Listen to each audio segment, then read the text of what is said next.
I'm Danielle Kestner. You don't know who that is yet, but this is Paved with Good Intentions.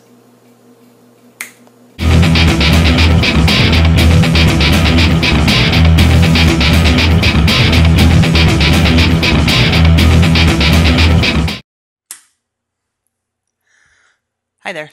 Welcome to the first episode of Paved with Good Intentions, the show that asks the difficult questions you didn't even think you cared about. This podcast is produced sponsor-free, so thank you for supporting independent artists. First of all, a little introduction is in order. My name is Danielle Kestner. I'm a writer, a podcaster, an avid movie watcher, a trans activist, and one of the only members of my family who actually likes hot sauce. Personally, I think that's a tragedy. And why should you watch me? Well, the short answer is, why not? The long answer is, seriously, why not? Podcasting is something I do in my spare time, outside of my full-time work, and I do it because there's always something going on in my brain, which makes today's topic all the more apt. Whether or not the world wants to listen to my random thoughts, that's for the world to decide. I'm not its boss. I'm just a simple gal with something unimportant to say. But hopefully you'll find it insightful, or at the very least entertaining. So welcome aboard, sailors, and hope you enjoy my show, Paved with Good Intentions. Today we're going to talk about happy endings, or why Inside Out breaks from the normal Disney paradigm. But first, here's a little random piece of trivia for your brain. Hippophobia is the fear of horses, not hippos. In fact, the name hippopotamus comes from the Greek words hippos and potamos, which means river horse when you put them together.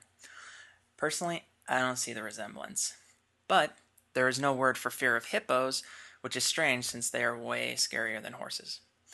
I'm sure our top scientists are on the job as we speak, because it's the important things in life.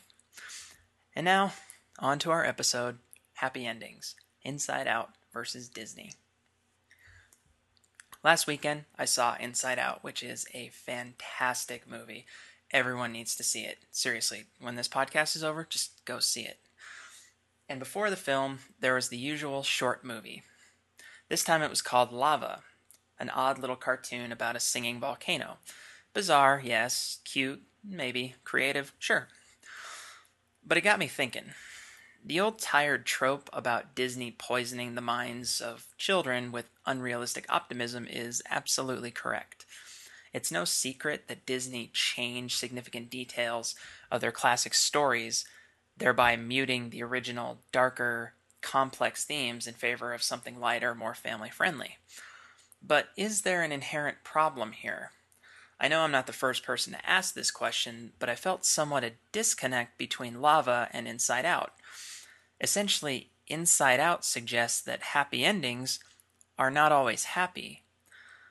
Different emotions can underlie an event, leaving the result a mixed bag versus something that is absolute joy or sadness or fear, to use emotions from the film.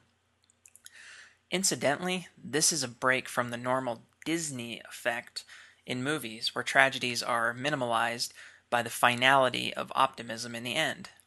Basically, we see the happy ending, but we don't see the consequences.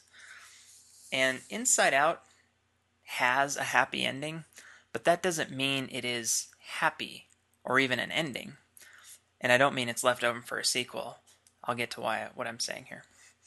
What I mean is the ending is left open for further growth, building on the end of the story with the expectation that the protagonist will continue to mature and see the simplistic timbre of her past change into something more dynamic and varied. In a nutshell, the girl's life isn't going to be strictly happy from that point on. There is no happily ever after at the end of this story. Now you compare that to Lava, which follows step with so many other Disney movies. It's that concept that for every person, there's an equal partner, a soulmate, a true love. One of the ultimate Disney endings is the fruition of that search for true love.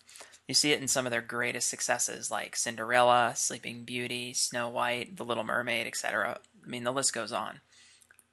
And it isn't just Disney either.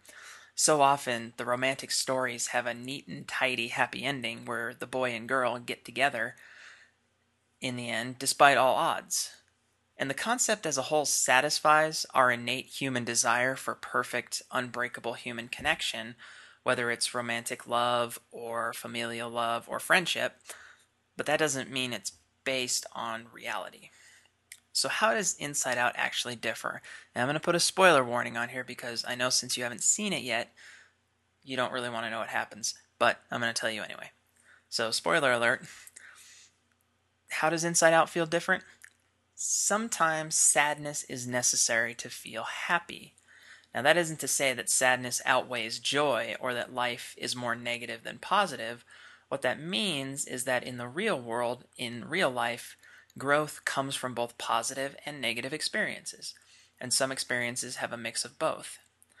This isn't a revolutionary concept, but it certainly feels that way since it comes from Disney. Of their last few movies, there is a distinctly happy ending. And spoilers galore now.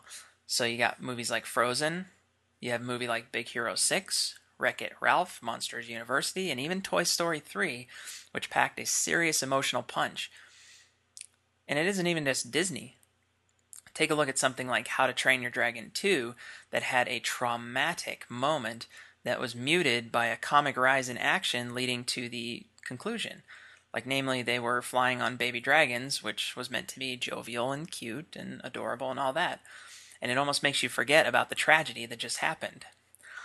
Whereas Inside Out doesn't quite have a tidy ending. It stands with other Pixar movies, which tend to have a more complex emotional core to it. Like the Toy Story movies, as I mentioned, The Incredibles, Up, Brave. They all have slightly different than the true love or save the day conclusion. And adults will appreciate these movies differently than kids because the stronger emotions can resonate with them. But kids can also see them and take in that complexity of real life because it starts to teach them the challenges in life. Inside Out expertly explains these higher concepts in such a way that both adults and children can appreciate. For adults, it's showing how emotions conflict as well as complement one another. For children, it's taking a very real concept, i.e. moving away, and assigning the emotional turmoil to it from the child's perspective. And they even kill off a main character to make a point, that nothing lasts forever. But to keep it family-friendly, the tone of the movie is bright and colorful, appealing to the aesthetic while presenting this difficult concept. So kids may watch Inside Out and still see it as having a happy ending, but the rest of us see the importance of the message, which isn't absolute. And that message is, it's okay when things go wrong. It's okay if not every moment of our lives is filled with joy. In fact, they won't be. It's finding balance or understanding. It's accepting the complexity of our emotions and coming to terms with ambiguity. Now, I wouldn't call it happy, but it's definitely optimistic. It's that gray shade between happy and optimistic. But one has more finality while the other one leaves the door open for ambiguity. And ultimately, life is filled with ambiguity. So the question that we pull from this is, are we damaging children by presenting Disney endings, where everything wraps up nicely, where the girl and the boy fall in love, where they live happily ever after, where good triumphs over evil? Are we damaging children by holding up these as the ideal? Yes and no. Yes, in a sense, because it creates unrealistic expectations. So let's go all the way back to Snow White, that even includes a song called Someday My Prince Will Come. Snow White has a singular goal of finding her true love despite the fact she was nearly murdered, someone is still trying to kill her, and she was left alone to die in the woods. So basically death is all around her, and she still is just thinking about her prince, who doesn't even get his own name in the movie. Now that positive feeling, that ideal goal, is always meant to be the focus, and the negative feelings are mitigated by the strength of that positive. So even though a woman is crushed to death by a boulder, Snow White still finds her prince and leaves you with a happy ending. So rather than preparing children for the reality of life, it's saying that bad things will be minimized by significant victory. whether it's finding true love, or besting a rival, or fulfilling some necessary purpose. And then the consequences of the tragedies are too easily contained, saving children the emotional strife that comes with tragedy. Now, we don't want to traumatize them, so we mitigate the tragedy with fantasy. Obviously, if that narrative is perpetuated too long, a child will not be emotionally equipped to handle complexity of adulthood. We have to present the search for true love with a grain of salt. We have to tell them that it's not an absolute. Because not all children will get past that ideal. It will stick with them. And I can attest to that because I am a romantic and I'm an idealist. So a lot of the Disney themes that I adhered to when I was a kid still resonate with me today. And so that's where it can damage children by creating these unrealistic expectations about life and mitigating the complexity of it and the tragedies that can occur. But at the same time, it might not also be a bad thing, because one thing is that we should always encourage the desire to strive for success and the pursuit of happiness, because it's far too easy as adults to become cynical and jaded with the world to such a degree that you almost despise happy endings. Why wouldn't we want to foster positive feelings and conscious idealism? Just because something doesn't happen in fairy tale fashion doesn't mean someone should just give up. Optimism and pessimism? That's not a word. Optimism and pessimism are both choices. Which one would you rather pursue? Optimism means coping with failure and moving forward, whereas pessimism means accepting failure and perceive it as a certainty. There's a lot of lessons we try to teach children from these stories. It's somewhat untrue when we tell children you can be whatever you want to be when you grow up, or there is someone for everyone out there. But how can we qualify that statement to make it so that they see the difference between intrepidus and evasion? Because reality is reality, but how we approach it can determine our success in life. Real life and real interaction comes with risk and consequence, but it can also come with reward. Unlike Disney and in Disney endings, happiness doesn't fall into place neatly. It requires trial and error and weighing risk versus reward. Those are essential to success. And what it's saying is that there is someone out there for me, but I will work to find them. It's active, not passive. You can even call it destiny when you find it, but that isn't the end of the journey. True love, things like that, are abstract concepts, and in order to obtain those, requires work.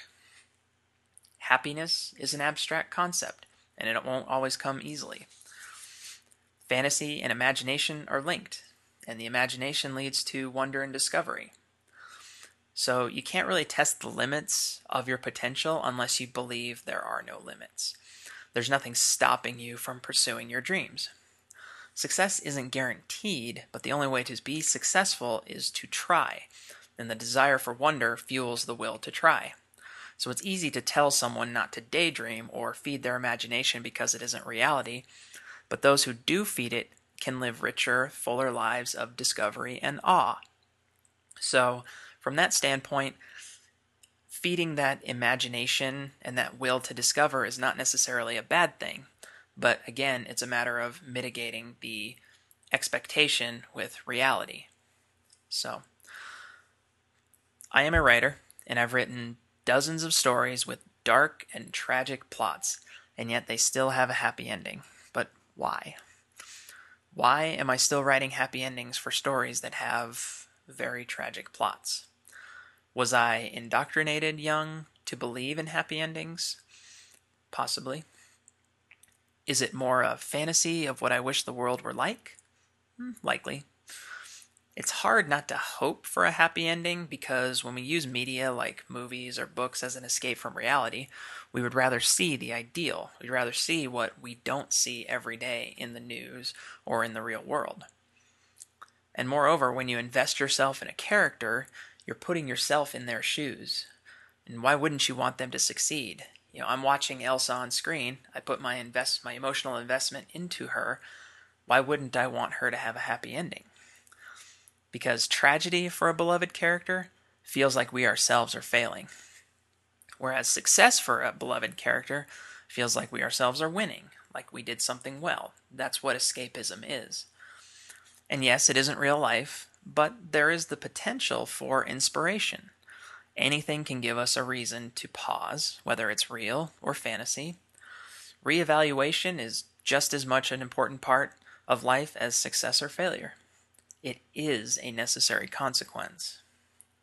So, getting back to it, Inside Out teaches a very important lesson, and a necessary one for children, even though they might not understand it as well as the adults in the audience. And that simple lesson is change is hard. Life is constantly changing, and it's not always easy to adapt to new situations. There will be a mix of emotions, yes, with every new change. Any kid thrust into a situation of change is going to feel a range of emotions. But the moral of the story is that when things are down, when change is frightening, or when someone is sad, it's necessary to have someone for support. It could be family, could be close friends, or a therapist, but there has to be an outlet for the negative emotions to reinforce the positive. The moral isn't that there will be a happy ending, especially when someone doesn't have that support structure in their lives. Because happy endings in the real world come at a price, particularly emotional. The idea is not to use the happy ending to minimize the struggle or the sacrifice that built that ending. Rather, happy endings work as a transition to the next step, the next phase in life. So, because change involves every emotion, from joy to fear, from sadness to disgust and anger.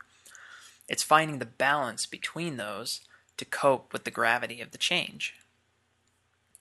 We don't want to teach our children that happy endings are absolute because there really are no endings in the real world, only transitions. But we don't want them to lose that innocent hope that no matter what, they can take any challenge with determination and courage, knowing full well it isn't going to be perfect. Inside Out is an amazing film, and I strongly recommend it to everyone, especially children. It isn't meant to scare them into learning the harsher realities of life at a young age. Rather, it prepares them, unlike any other Disney movie, to see that there is more complexity to life than they realize.